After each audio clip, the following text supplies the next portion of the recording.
Lost Soul Aside is a game that tries, with mixed success, to punch well above its weight. The game has been in development for over a decade since its inception from solo developer Yang Bing, who first showed off the game in 2016. With the help of Sony through its China Hero project, the game finally released on PC and PlayStation 5 in August of this year, 2025. The game is a single-player, third-person action game that clearly wears its inspiration on its sleeves.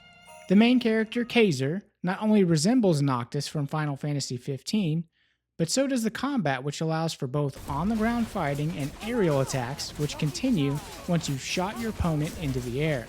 The combat itself is versatile in the sense that you can play through the entire game like it's a button masher beat 'em up, or you can use sophisticated combos that are not only effective, but look super cool when pulled off. There is also a dodge system that rewards you for performing a perfect dodge. But even if you don't nail that perfect dodge, the window is so large you can avoid most damage by simply button mashing the dodge button anytime you think you might get hit. Throughout the course of the game, you unlock new weapons and new variants of each weapon with unique properties. Additionally, you can add accessories into each weapon, and that will enhance your desired traits, such as increasing your attack, your critical hit rate, or even recouping life once landing those critical hits. On top of all this, each of the 4 base weapons have an entire skill tree to unlock, which have perks ranging from increases to your life bar, adding attack points, or for the more sophisticated players, tons of unlockable combo attacks. If all that sounds like a lot, well, I haven't even mentioned your additional arena powers, which you can also use to unlock additional slots while completing out your weapon skill trees. As you progress through the game, you will unlock more and more arena abilities, which can then be mapped to different left trigger plus face button combinations. If you've played the modern God of War games, or even the recent Final Fantasy XVI game, these powers are a lot like the ones you'll find in those games.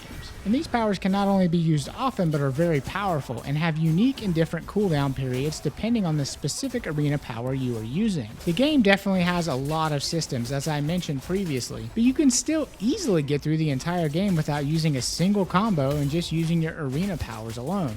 There is even an additional arena power that can only be used when you break an opponent. It becomes a fun game of trying to wait till the very last second to activate it, giving you a head start and lowering the break meter for the next round. There are so many layers to these combat systems, skill trees, and accessory perks that it clearly became a hard thing to balance for the first-time developer. On the one hand, perhaps this makes the game more accessible, as it allows for a tailored experience for your particular playstyle. But for a player like me, it just made me less likely to engage in a lot of the additional combos because I just never needed them. While all these systems offer the player a great deal of flexibility, I would have preferred that some of those resources required to create and balance such systems be put toward the writing and voice acting, since those areas are a little more lacking. I honestly won't be spending too much time on the story and narrative because it just wasn't compelling enough during my playthrough to even pay much attention to. But if you're interested, your main character is a resistance fighter who is on a mission to save his sister's soul from an alien race called the Voidrax. And there's also another plotline involving the oppressive Empire, but this all just kind of feels thrown together, and towards the end of the game, there's a tipping point where you come face to face with the Emperor,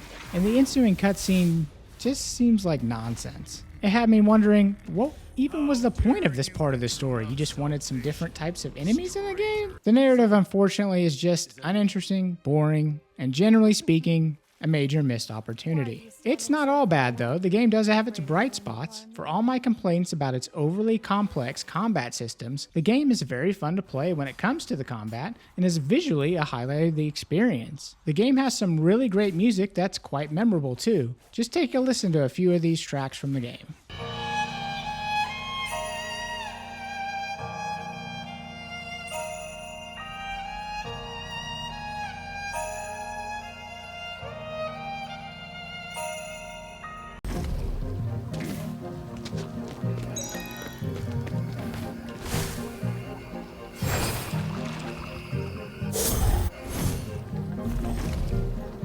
You've defeated my underlings time and time again. Still think you're invincible. You've already been defeated by Arena, and a bunch of humans before. Brave talk, but you wasted a chance against one Isaac.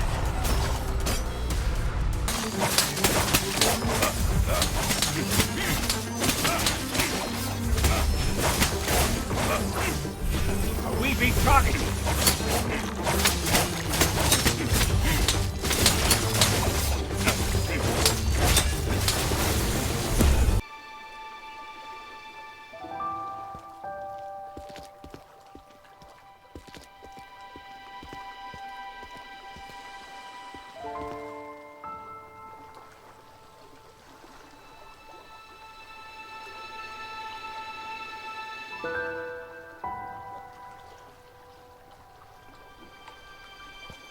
Another thing the game does well is mixing the environments throughout your playthrough, going from your typical fantasy earthy outdoors feel and juxtaposing it against very alien environments of the Void Racks that are reminiscent of ship interiors of the Covenant from the Halo series.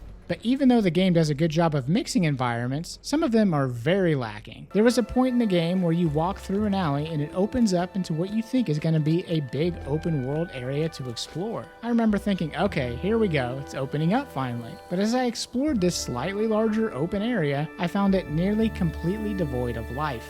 There were only a few things to do before you realize this area isn't as big as it looks, and the game funnels you right back into the typical linear path. The game also tries to break up its gameplay from combat by using dedicated platforming areas that offer a change of pace from all the combat. But even these areas are a bit of a mixed bag and can sometimes lead to frustration, especially this particular area.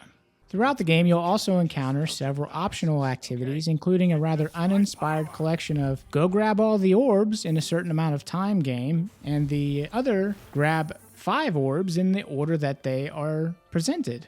Overall, though, the game is generally fun to play, had environments I liked running around in, and provided a seemingly never-ending string of mini-boss fights throughout the game. I mean, there were points in the game where I thought this was like a boss rush type game. There was like mini boss after mini boss after mini boss.